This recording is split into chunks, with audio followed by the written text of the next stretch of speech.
But first tonight, our continuing focus on the fallout of the big meeting between Prime Minister Narendra Modi and US President Donald Trump.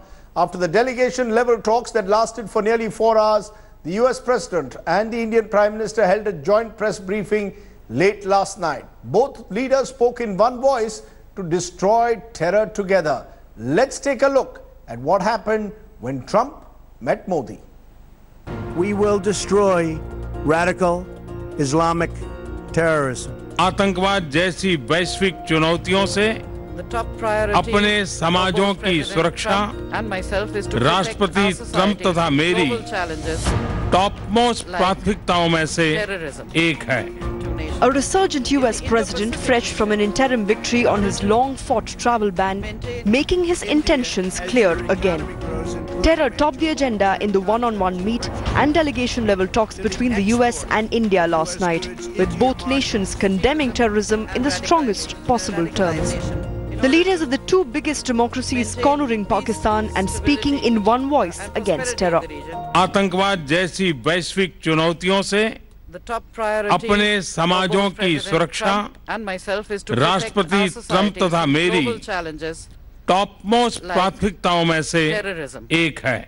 Both our nations have been struck by the evils of terrorism, and we are both determined to destroy terrorist organizations and the radical ideology that drives them. We will destroy radical Islamic terrorism. The stage had already been set hours earlier, with the US declaring Hizbul chief Sayyid Salahuddin a global terrorist. And the message to Pakistan, a nation which breeds and shields terrorists from the leaders of strongest democracies, couldn't have been clearer. I would highlight to you that the two leaders called on Pakistan to ensure that its territory is not used to launch terrorist attacks on other countries. They further called on Pakistan to expeditiously bring to justice the perpetrators of the 26/11 Mumbai, Pathankot and other cross-border terrorist attacks perpetrated by Pakistan-based groups.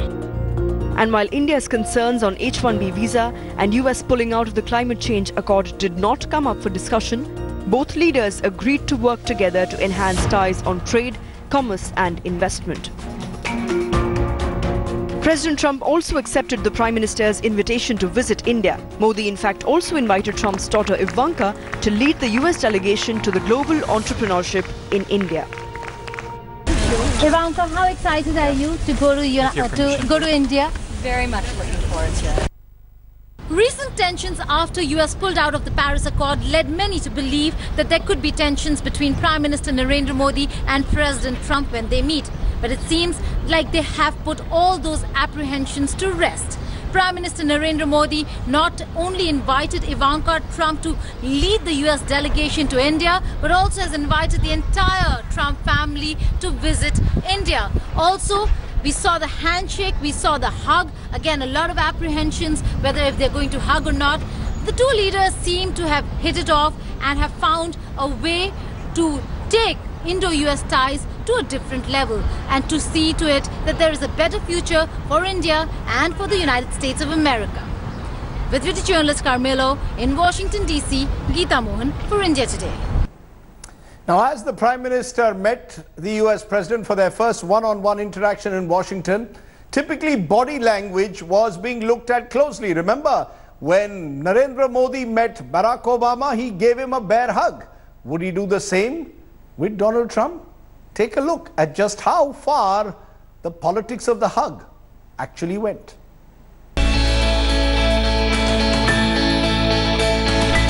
It started with a handshake.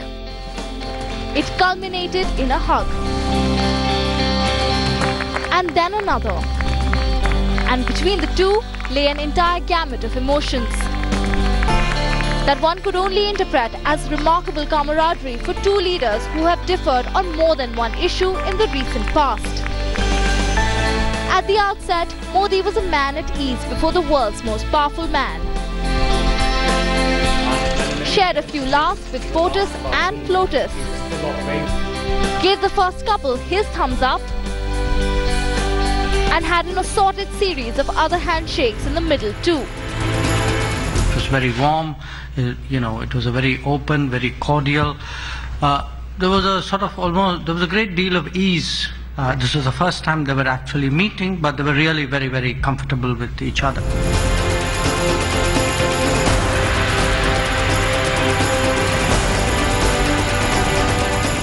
But look back at 2015, when on the sidelines of the UN General Assembly session in New York, Barack Obama walked up to Modi and gave him a warm hug.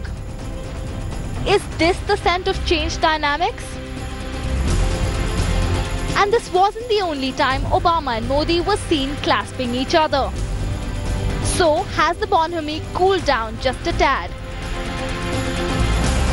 Do these two friends betray slightly more awkwardness than the good friend Barack and Modi duo? At least they're moving in the right direction. Bureau Report, India Today.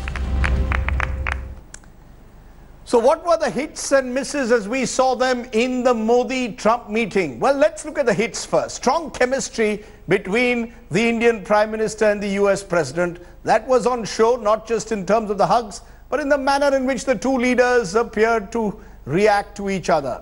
Number two, the fact that Salahuddin has been designated a global terrorist is a big win for India against Pakistan-based terror. The sale of Guardian drones has been cleared to India. That will be a big push to our security. A commitment to widen energy and economic cooperation is seen as a powerful signal of continuity. But what are the misses? H-1B visa, the contentious issue, the curbs row is not on the table. The climate change issue, no specific reference was made to climate change concerns that India in particular now has, that the US has walked out of the Paris Agreement. Containing China remains a grey area and no clarity yet on how Make in India will reconcile with Trump's America First policy. So what's my take? Where do we stand on the way this meeting was conducted? Donald Trump is clearly not Barack Obama, which is why there will always be an edge of uncertainty over just what the American president will do next. Don't forget that the US president less than a month ago lambasted India while walking out of the Paris climate change agreement. It is to Prime Minister Modi's credit that he did not engage in a war of words with the US president, choosing soft diplomacy to hard talk. It is not enough, though, for Mr. Trump to call the Indian Prime Minister a true friend. The US needs to give India greater assurances on China, trade and investments, on IPR and H-1B visa issues, reflecting that spirit of friendship. The strong joint statement on terror is a positive step forward. But will the US now get their other good friend Pakistan to act against a global terrorist like Salahuddin? Since Trump likes one-liners, here is one he will understand easily. It's time, Mr. Trump, for Washington to walk the talk. And the reason one says this is because the way China has reacted. China continuing to provoke India. 23 days after China denied Indian pilgrims entry to the revered Mansarovar shrine, it has again dared India. In the latest China-India standoff, it has led to India threatening now to withdraw troops from the... led China to threaten India to withdraw troops from the Sikkim sector, or it will not allow the Mansarovar Kailash Yatra to commence. The Home Ministry, meanwhile, met in Delhi amidst growing tension on the Sino-Indian border.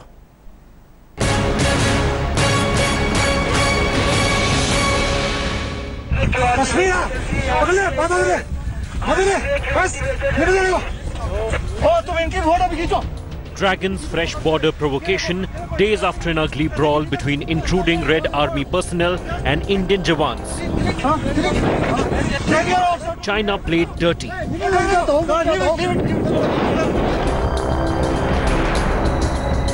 By choking the remote Nathula Pass, denying access to Kailash Mansarovar shrine to Indian pilgrims. There were two jathas that were supposed to be taken here at the Nathula border. One jatha did arrive at this border area, but when they tried speaking to the Chinese authorities, the liaisoning officer, there was no response from the Chinese authorities, following which the jatha had to head back to Gangtok. Matters came to a head after China opened the Sikkim front. Its personnel were caught on camera jostling with Indian troops, sometime in second week of June across the ILAC in Sikkim.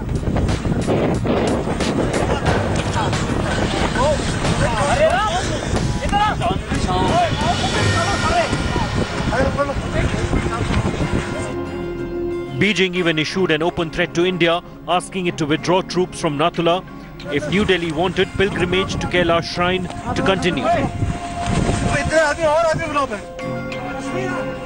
China's act of needling India came even as PM Modi was meeting US President Trump. The latest dare is a continuation of Chinese policy of containing India by bracketing it with Pakistan. ठीक तो नहीं लगता है कि बरसों से यहाँ पर मानस सरोवर की यात्रा हिंदू भाविक वहाँ जाते हैं, श्रद्धालु जाते हैं, रोक तो लगी नहीं थी। क्यों लगी है, क्या लगी है, उसकी पूछताछ चल रही है। Modi and Trump challenged China's maritime expansion plan by touching upon the South China Sea route. Beijing, which is locked in a series of face-off with neighbors, seems angrier than ever.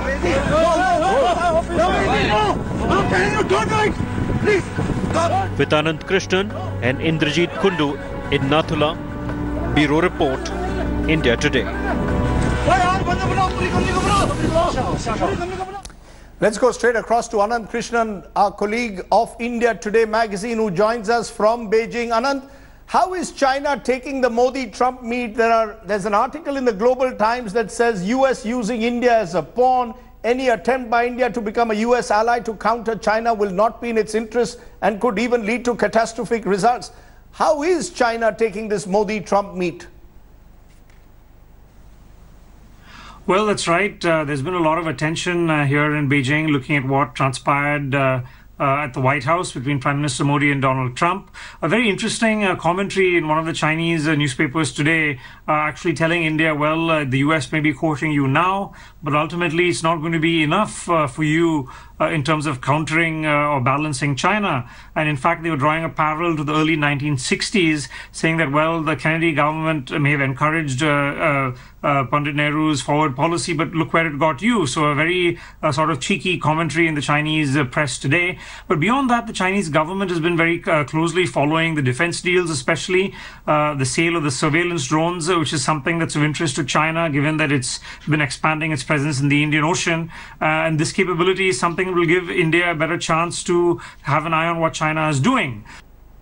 We've also seen, Anand, those pictures coming of alleged standoff that took place on the border in Sikkim. Now, China, we believe, has blocked the Nathula Pass for Kailash Mansarovar pilgrims. Thousands of pilgrims are now stuck there. What is the official reason that Beijing gives for this approach that they have taken not to allow Indian pilgrims along the Kailash Mansarovar route? Well, that's right. There was a certain amount of mystery as to why the first batch of pilgrims weren't allowed to go into Tibet at Nathula. There was speculation it was about landslides. Well, that's been laid to rest. The Chinese Foreign Ministry today in a very strong statement saying that it was in fact because of the border standoff that was unfolding over the past 2 weeks, not far from Nathula, also in the Sikkim sector of the India-China border. And China saying, in fact, today, taking it a step further, if the remaining 6 batches of pilgrims were to go ahead, the Chinese Foreign Ministry said it would depend on India's actions. So it seems to be that China may be even using the Kailash Yatra as some sort of leverage to this ongoing standoff. And Beijing has accused Indian troops of crossing the border and stopping a road construction project. And China very strongly affirming that they said this was on their side of the border. Of course, we have to remember here, this is not as in the Western sector where there are differing perceptions. There's an agreed upon border. So China very aggrieved, saying that India had no right to come in and stop the road construction project. Okay, Anand Krishnan there joining me from Beijing. Let me also go to KC Singh, former diplomat, just to get a sense, Mr. Singh, of how you interpret the Chinese reaction to the Trump-Modi meeting. There was a mild reference in the joint statement to South China Seas, but China seems to have interpreted that as a signal of ratcheting up pressure on their country. And this at a time when we have this standoff now on the Sikkim border. Do you believe this reflects growing Chinese anxieties?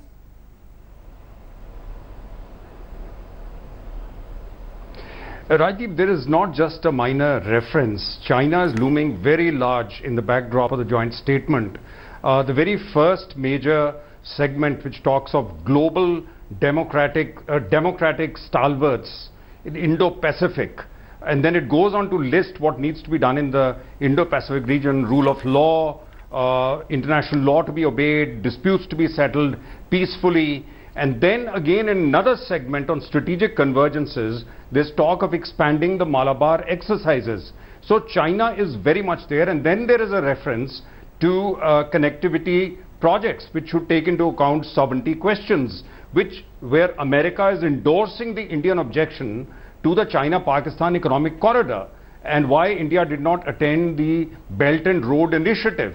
So looming large right behind is the Chinese question, and the Chinese have read it like that because what India was looking for in Washington was whether Trump was on board with the US policy of the last decade and a half, that India's strengthening of India militarily and economically was a condition precedent to balancing China. So Trump has answered that a little differently by leading from behind. So it's not got the kind of specificity of, say, Obama's vision document, which came in 2015, which was very specific, very forward US position, because that time US had a trans-Pacific partnership in the making. US had a more forward position, but Trump has now backstopped the Indian position, backstopped the position on democracies. Now let me tell you, in 2006 when I was Additional Secretary, that's the only, for the first and the last time, a meeting of what is called the Quadrilateral took place, which was Japan, Australia, US and India. And the Chinese had gone ballistic then, because they don't like the democracy word, because democracy means they are not included in that group. And India is gathering, or US and India now are gathering, say, Japan, Australia, maybe Indonesia, other democracies on their periphery. So they would treat it as subtle encirclement on an attempt to encircle China. So their reaction is understandable. So do you see this reaction, this kind of belligerent reaction continuing? Or do you think this is only temporary? What we are seeing with the pilgrims being stopped along the Kailash Mansarovar route, for example, do you believe these are all temporary acts of belligerence by the Chinese? Or do you believe we are in for a prolonged eyeball-to-eyeball conflict at times, particularly on the Sikkim border? Look, Prime Minister Modi and President Xi met in Almaty just about a couple of weeks ago. Now, it was expected that old irritants like Masood Azhar not getting listed, Chinese objection to a membership of Nuclear Suppliers Group, India objecting to CPEC, that some of that would be put on the back burner and we'll again start normalizing relations. But I think this joint statement and the kind of reception Prime Minister Modi's had in Washington, probably the Chinese were lulled into complacency that the Americans had struck a transactional arrangement with them and they would not poke their eye with their finger. But the Americans have played it both ways. Transactional Trump will tango with you, will tango with China. So I think the Chinese now will take countermeasures. Up to what point, we don't know. But they would test India after what has happened in Washington. KC Singh, as always, very direct. Appreciate your joining us and giving us a sense of what this joint statement then means for what we are calling the elephant in the room, i.e. China.